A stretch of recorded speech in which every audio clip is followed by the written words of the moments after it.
Hey folks, I'm Mark Thompson at supersimple365.com and I've got updates for lists, OneDrive, Outlook, SharePoint, Stream, Teams and a few from around Microsoft 365.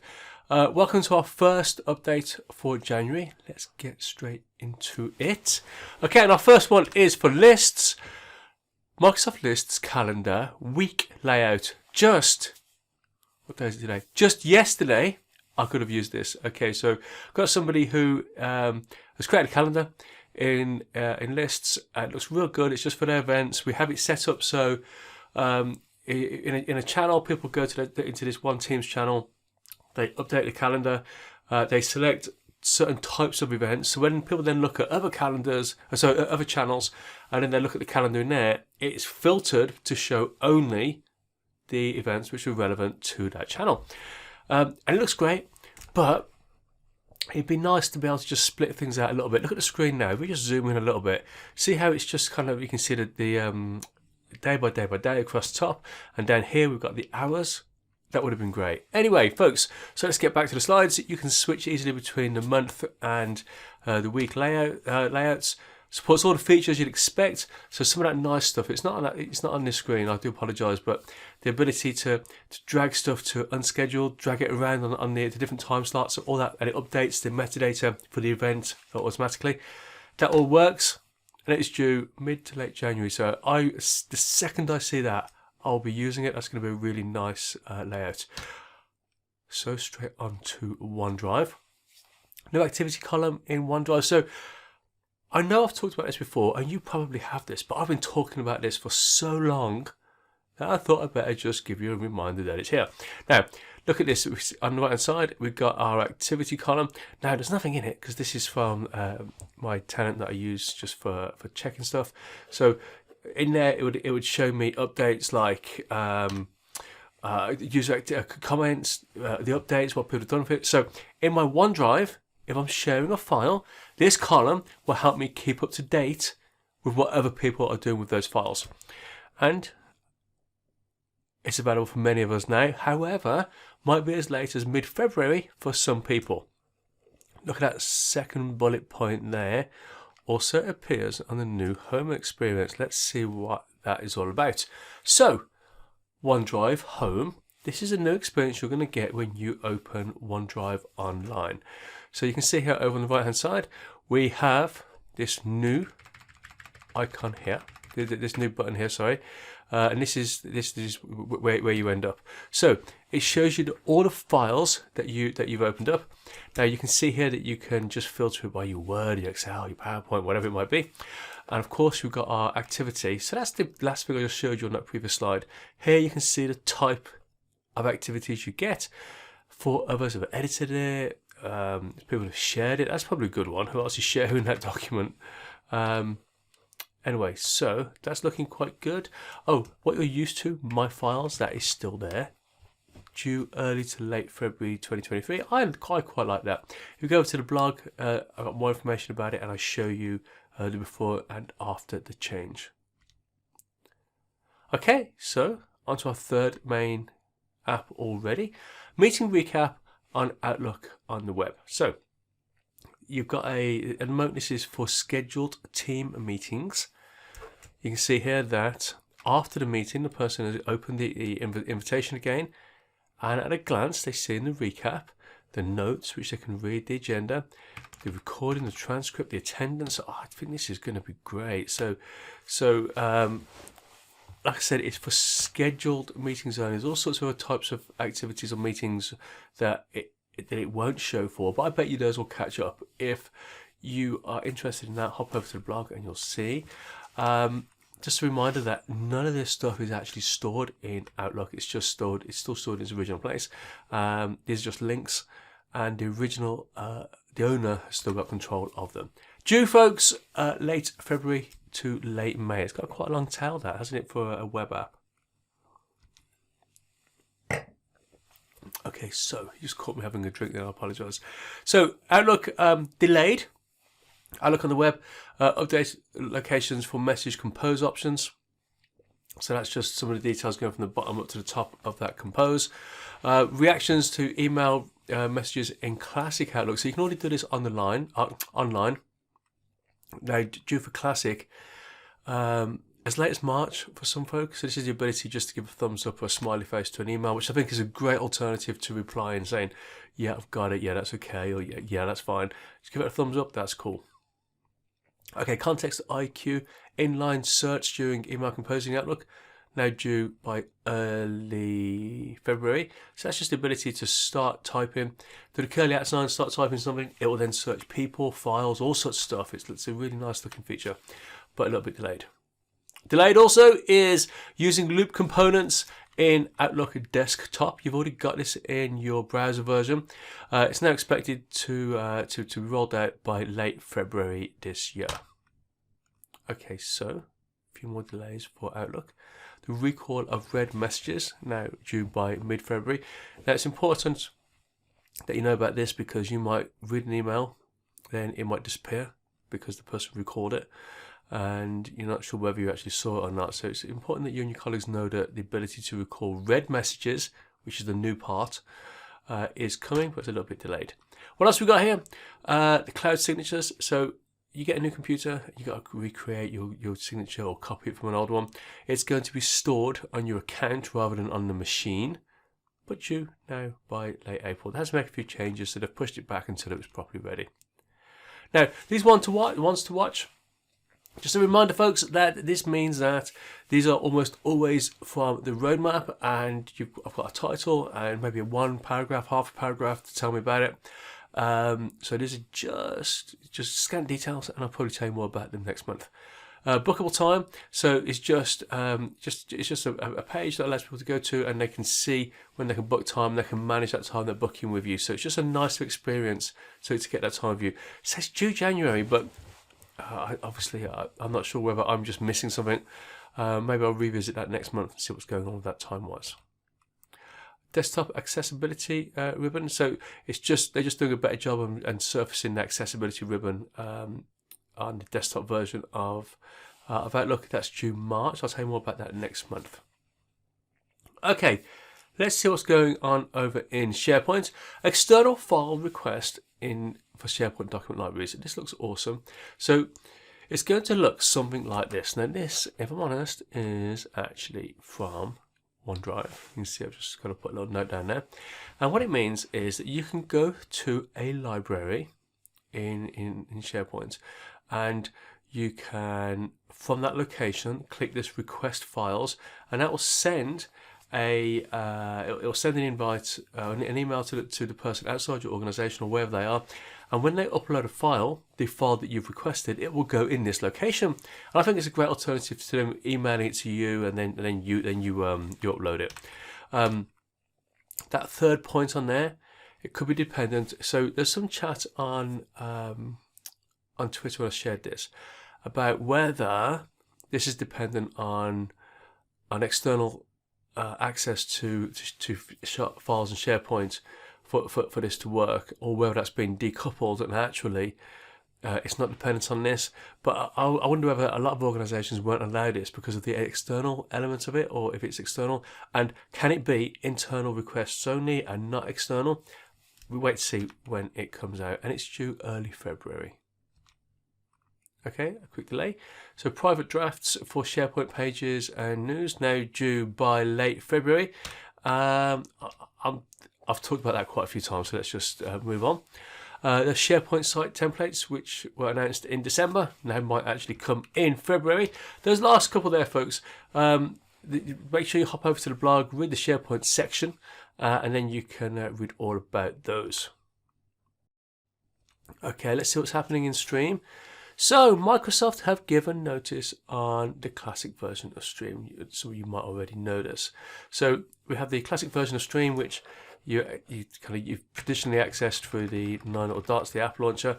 Now, what you might start noticing already in your organization is that it's defaulting to this one in the bottom right hand corner. So this is the new version, so Stream on SharePoint. And a lot of people, I've got to be honest, right? So for some of the stuff that I do, I find myself going back to a classic by clicking on that icon there. Anyway, so given notice, so 15th of February 2024. Some features may retire earlier. So, for example, unless your organization does something about this by opting out of these dates, you won't be able to upload new videos from the 15th of May this year, and you won't be able to access Classic Stream at all after the 15th of October 2023. So maybe your organization's already communicated with you what they're doing and how the migration is going to work. So between those two and the migration from the old to the new. Anyway, so you might hear the new service referred to as Stream on SharePoint, and I'm pretty sure your organization is going to be telling you about that, or they certainly should be at least thinking about it. Okay, so sticking with Stream, so they are they're releasing more and more features all the time for the online version to get it up to feature parity, so that you're not losing out, but also to make it better, so you're okay with the change. Okay, so you can create, view, and share playlists. So look at the screen here. So you can see here that I'm about to create a list, but I'm doing this it's a playlist, but I'm starting it in Microsoft Lists. And what I'm going to do is that I'm going to select playlist. So let's click on that. And now I look at the template. So do I want to use this template? Yes, I do. Okay, good. So there I've got my playlist ready to share, ready to populate. And I'm going to choose some files. I've got my files, my recent, and I can go to other places as well. Select them. And there you go, folks. There is my playlist ready to share. That, folks, is due late January to late February this year. I think that's probably worth going and checking now, actually, to see whether that is available. So sticking with Stream, the video analytics plugin for the web. So just to see, like, you might be familiar with, I don't know, the performance on web pages or in Teams, like 7, 30, 90 days. You're going to get that for your videos as well. Due late February this year.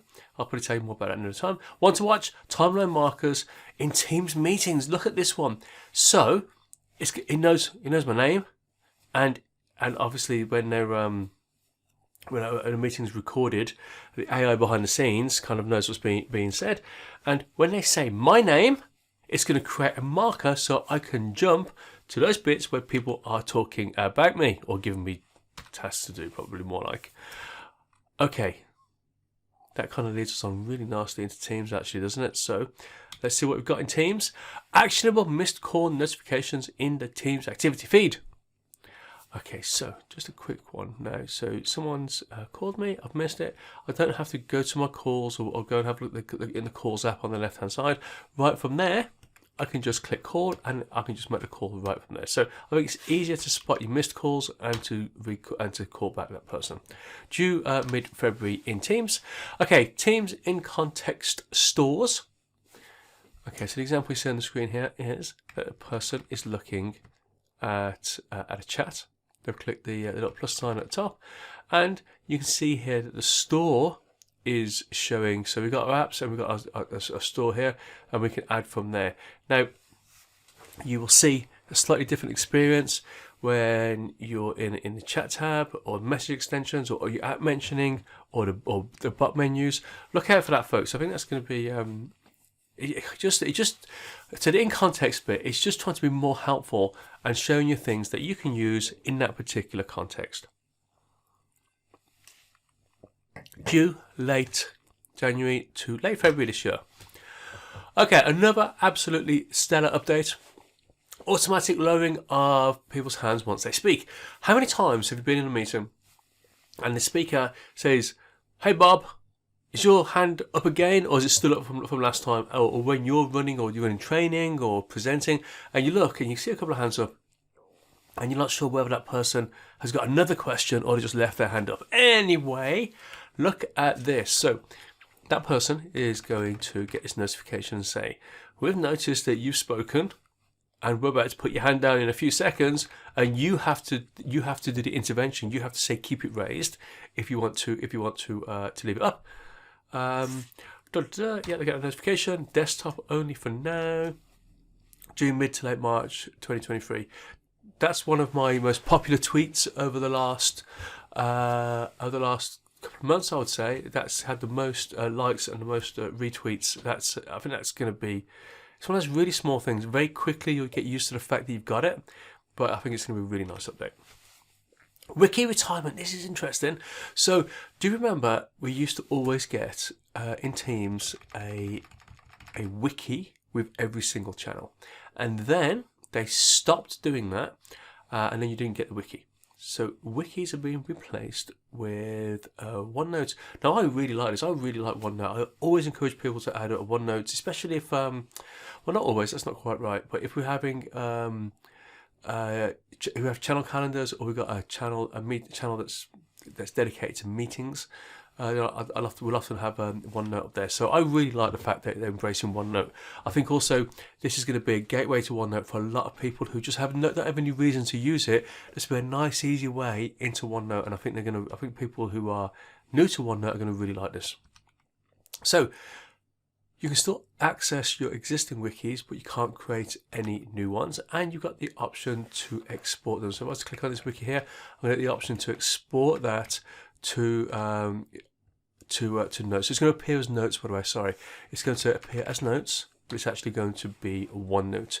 Due mid-February 2023, and I think that's quite a big change for a lot of people.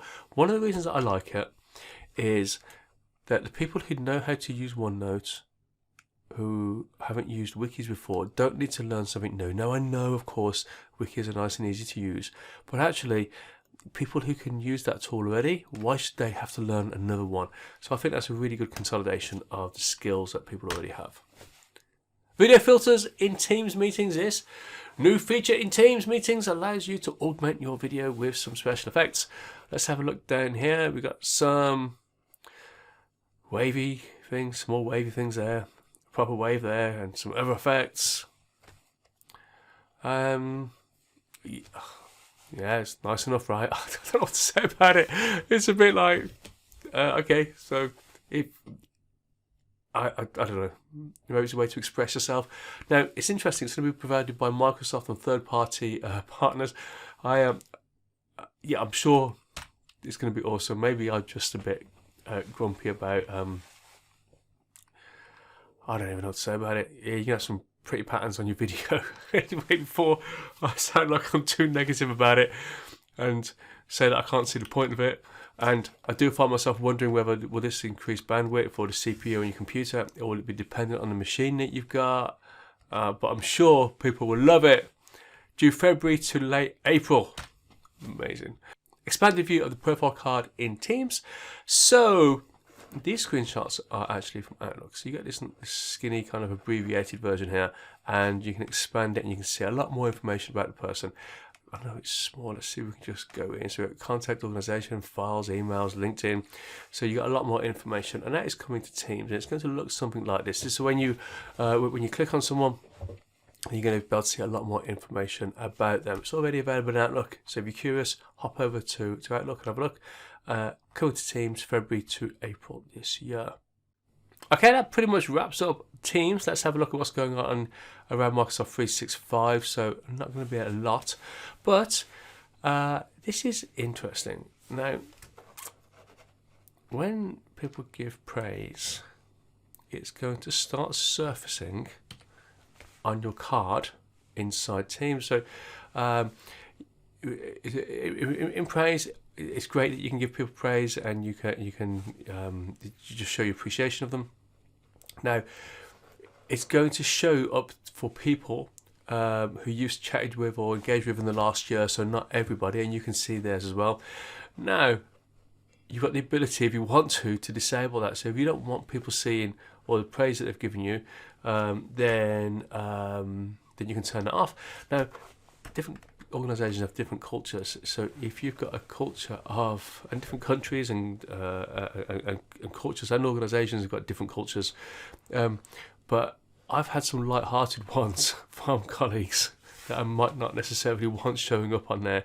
So some people might turn that off. I certainly that probably wouldn't be my bag having that showing up. I'd probably turn it off. But anyway, folks, that is due early to late February this year. Okay, so over the Christmas break, I did this exam on the Power Platform Fundamentals, and I found it very interesting. I've done a blog post. We just pull that across for you. So here's a blog post I've done which tells you a little bit about it, information about the exam itself, my suggestion for your study steps, where to get the information, the skills that are measured, some of the resources, and then all the topics that you'll see when you are going through the learning path and doing the some of the sample questions, the sort of topics you see. I've listed them down, so there's loads of stuff in here. So I wouldn't say read this from beginning to end, but it might be that that you want to find, see virtual agents, but you then just keep working down and you see all the links, maybe the virtual agents in or environments. But definitely worth going and check that out, folks. That exam I found super interesting. Gives you a nice broad introduction to all of the Power Platform basic topics. But go and check that out. Hopefully that'll be useful to you. Okay, so what we got? So I'm just going to flag the my Twitter feed to you. So in the notes you'll see a link to Twitter. Go over and have a look, click on it. Click on follow, and then you see this little bell here. And select that, and then you'll be notified. Generally speaking, my tweets go out at 7:30 a.m. UK time. So I don't tend to tweet about personal stuff or political or anything controversial. I tend to keep it on topic. But go and check that out, folks, and you can see there at SuperSimple365. Also check out Facebook, Twitter, YouTube, LinkedIn. There's the podcast if you prefer that. If you're watching on YouTube, make sure you subscribe. If you want early notification of the updates, sign up for the newsletter on the blog and you get an email. But that's it, folks. That is our update for January. So we've looked back at January and everything that's been announced or delayed, and maybe we've looked at some stuff that's coming soon. And I hope to see you next month.